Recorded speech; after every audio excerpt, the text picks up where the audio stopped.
ampalaya. Mag-harvest na po ako sa aking ampalaya na tinatanim. Okay. Dito lang sa likod ng aming taran. Okay, kasi malapit na hinog. So, kailangan natin kunin ang dalawang ampalaya dito sa likod, guys. So, ito siya.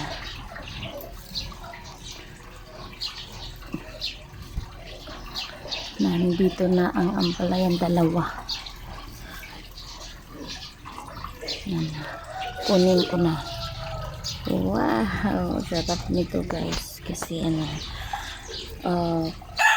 lang siya. Natural lang na guys, wala tong spray, guys. So, tubo talaga dito sa garden. Tinanim ko lang ito, isa lang buto. Isa ka buto lang dito. Isa lang talaga. Ayan, nakakuha na ako.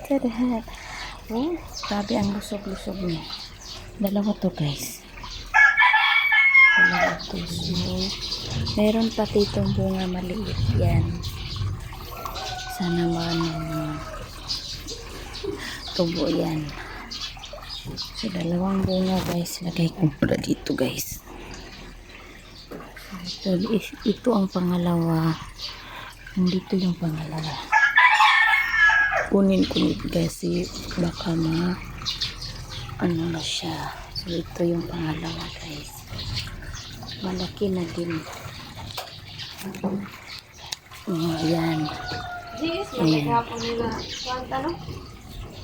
Ayan, oh.